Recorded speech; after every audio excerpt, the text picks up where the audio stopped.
All right, for number 27, so we say, on the basis of the available evidence, Antarctica has generally been thought to have been covered by ice for at least the past 14 million years. Okay, so based on the evidence that we have, most people thought, or generally was thought, that Antarctica was covered by ice for at least the past 14 million years.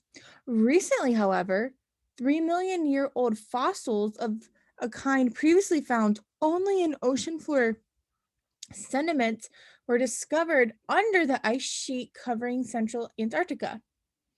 All right, so now we found like these only 3 million-year-old fossils that were actually underneath the ice sheet of Antarctica. About 3 million years ago, therefore, the Antarctic ice sheet must temporarily have melted. All right, so I guess we're saying like, hey, since these fossils are underneath it, the ice sheet must have melted. After all, either severe climatic warming or volcanic activity in Antarctica's mountains could have melted the ice sheet, thus raising sea levels and submerging the continent. So our conclusion here is going to be that um, about 3 million years ago, the Antarctica ice sheet must temporarily have melted. And that's because we now have these 3 million-year-old fossils that we found. And then after all, so we're offering support here. We're like saying, hey, continuing on, like one of these two things could have happened that rose the sea levels and submerging the continent that melted this ice sheet to support this main conclusion. So A says Antarctica is no longer generally thought to have been covered by ice for the past 14 million years. Um,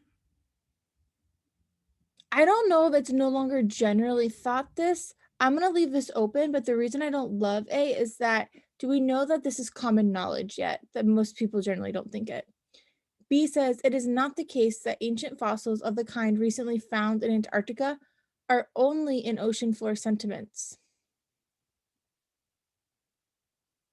Well, that would be true because we're saying, hey, what we found here recently had only been found in ocean floor sediments, but this isn't our answer because our conclusion isn't have anything actually to do with the ancient fossils. It's more so like, what do these ancient fossils mean? It means that the Antarctica ice sheet must have temporarily melted. So I'm going to cross off B. C says the ice sheet covering Antarctica has not been continuously present throughout the past 14 million years. Yes, I love D because it's saying like, hey, our conclusion is saying about 3 million years ago, it must have temporarily melted.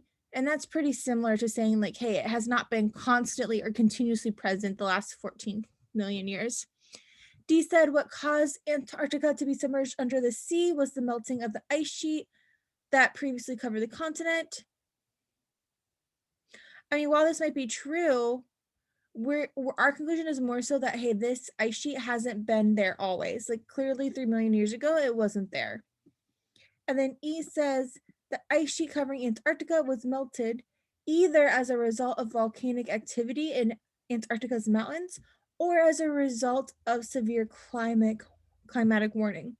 While this might be true, we're still trying to prove the fact that the ice sheet must have temporarily melted. We don't necessarily, yes, like while we give ways that it could have happened, our claim or what we're trying to prove here is not that, hey, it melting was a result of these two things. We're still trying to prove that, hey, like the melting actually happened.